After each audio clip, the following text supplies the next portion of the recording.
India speaks daily को subscribe करें, उसके बेल आइकन को ज़रूर दबाएं यदि आपको इसकी पत्रकारिता पसंद हो। धन्यवाद।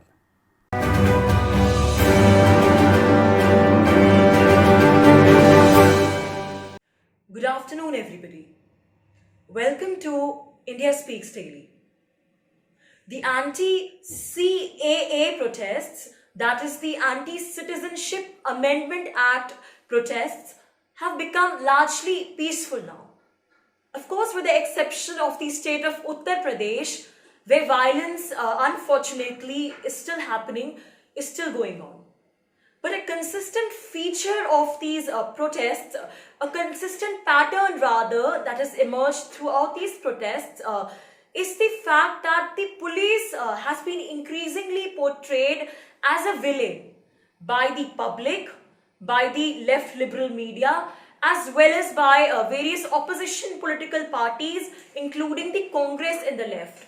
So this is something that has played out since these protests began, right from the time when the police tried to control the violent outbursts in the Jamia Millia University campus, to the police entering the campus of Aligarh Muslim University in order to control the violent elements involved in these protests. The police got a very bad name in these protests, and a lot of students, young people especially, when the Congress and the left built this entire propaganda after the Jamia and the AMU episode and sort of talked about the supposed police brutality, a lot of young people got carried away with this, and this made them really angry, and this is what drove them to the streets in huge numbers.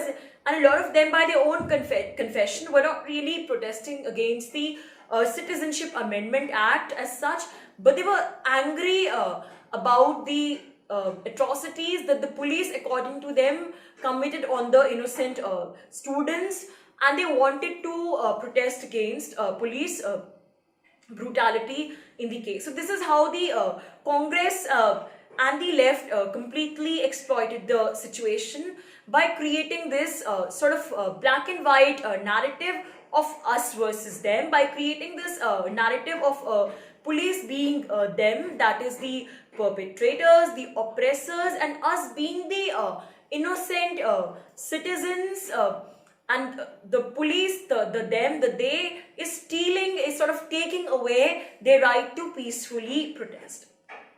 But of course, things are more complicated than that, we all know.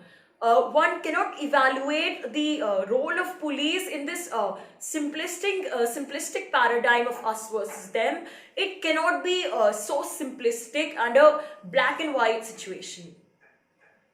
And now the facts. Let's not forget that the police of India, especially those in the sort of lower rungs of the hierarchy, in the lower orders, the police constables, and these are the guys whom you see out in the streets to control the protests.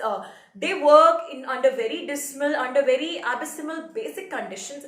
And not just that, they're under a lot of pressure from their seniors to control the protests, to take care that nothing goes wrong. So they are operating under a lot of stress and pressure. The entire onus is on them. The entire country is looking at them, the way they're handling these protests, the way they're controlling these protests. They have to often take decisions at the split of a second as to what to do next.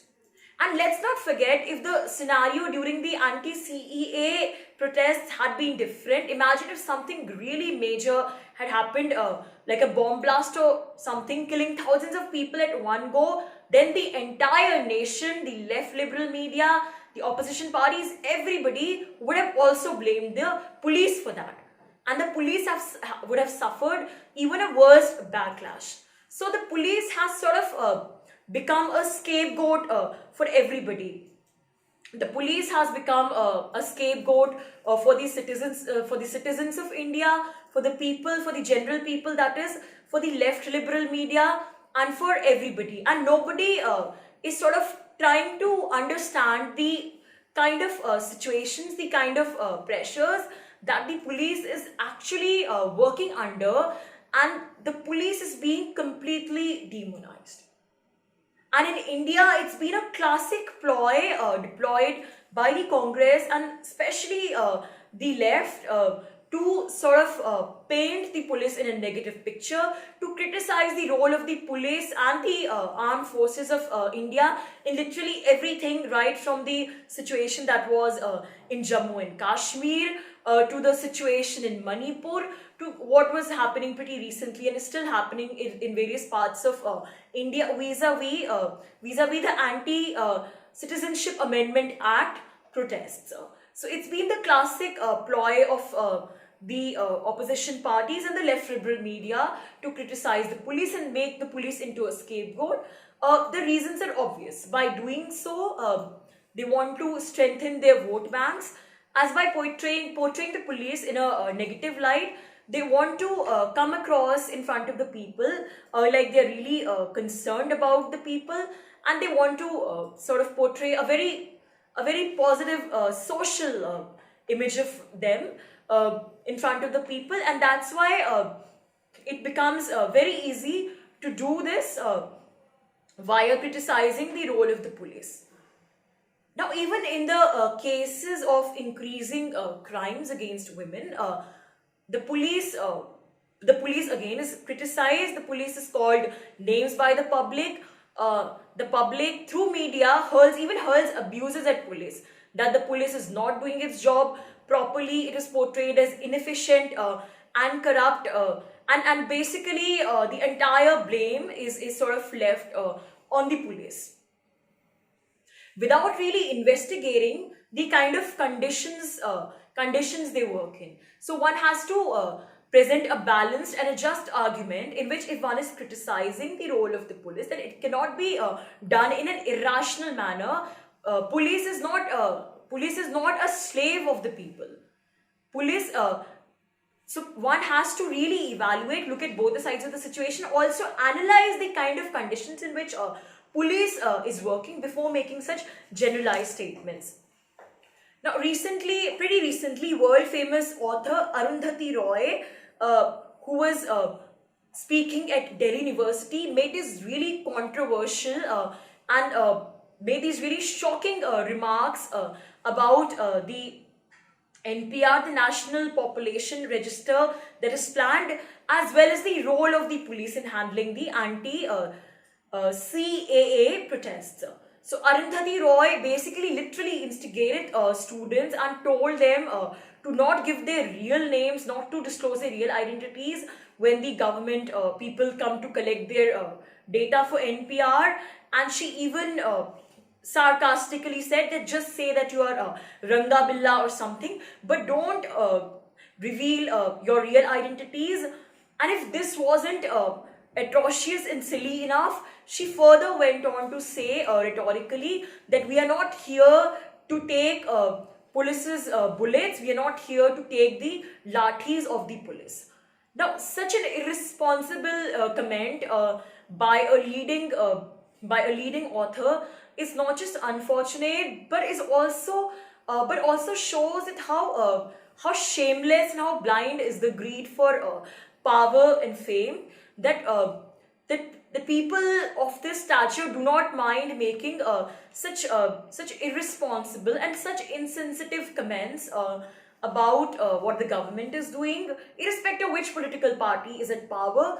Nobody has a right to make such insensitive comments about a thing like NPR, which is an exercise to identify people so that they can be beneficiaries of various schemes. So without knowing anything concrete, Arundhati Roy made such unfortunate comments, and also insulted the police by making such generalized comments. Because if we are so much against the police, then why not just abolish the institution of police completely, and then let's see what kind of country we are living in, what kind of crimes will happen in this country. Now, the point which everybody is really missing here is the real issue is the issue of police reform in India. And police reform, India urgently needs police reform at this point of time. And if police is not able to perform efficiently as it should in many situations, then the reasons for that have to be probed, and the need for police reform has to be highlighted by the media channels. An awareness has to be created by opposition parties on the urgent need for police reform. They should lobby with the government for police reform, for reforming the Indian police system, rather than making these sensational comments about the police being brutal, rather than taking mileage out of the situation for vote banks, and rather than making foolish comments about the police being the perpetrator, and about portraying the police as villain in front of the people.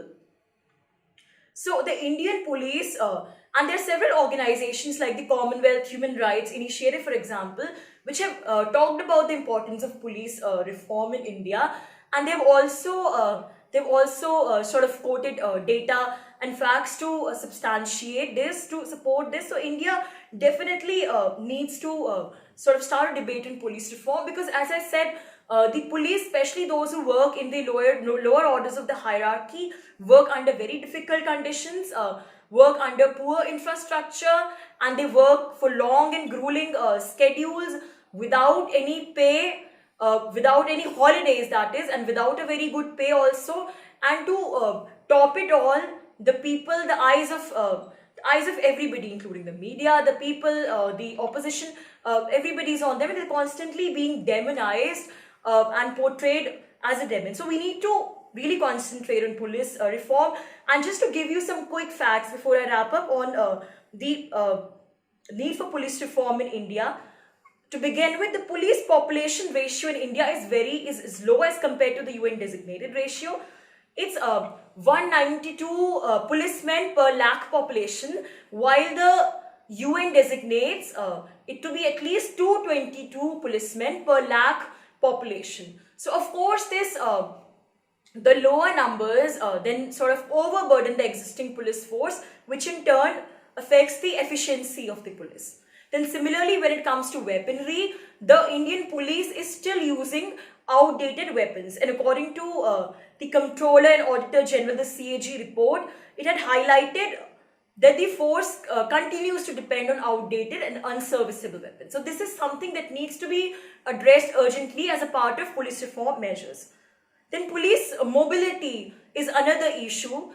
There's a lack of transport for the police to go around efficiently. The CAG report again said that there's very little increment in vehicle availability, and there's a shortage of drivers too. Now this is such a crucial point.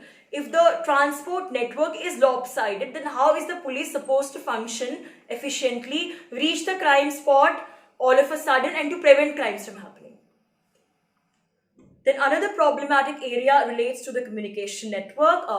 Research and development, the Bureau of Police Research and Development data shows that across all states and union territories, there are at least 51 police stations which have neither telephones nor wireless sets.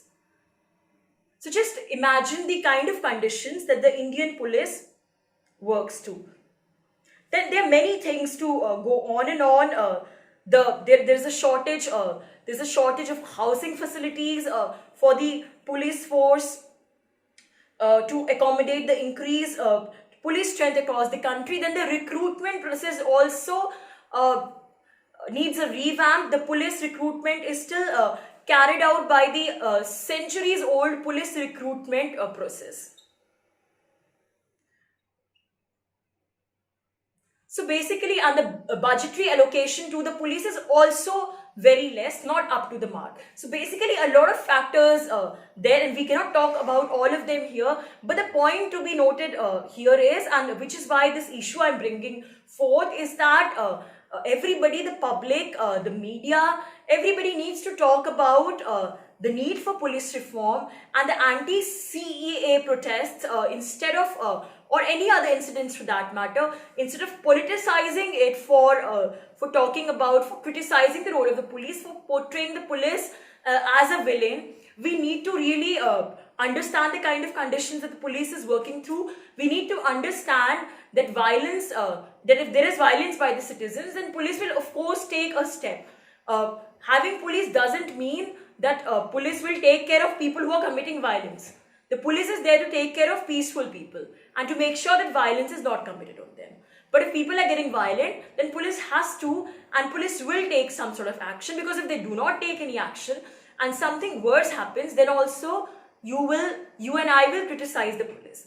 So there's an urgent need for police reform, and this should become an opportunity for everybody to discuss police reform in India rather than making insensitive comments about the Indian police and the armed forces. Thank you.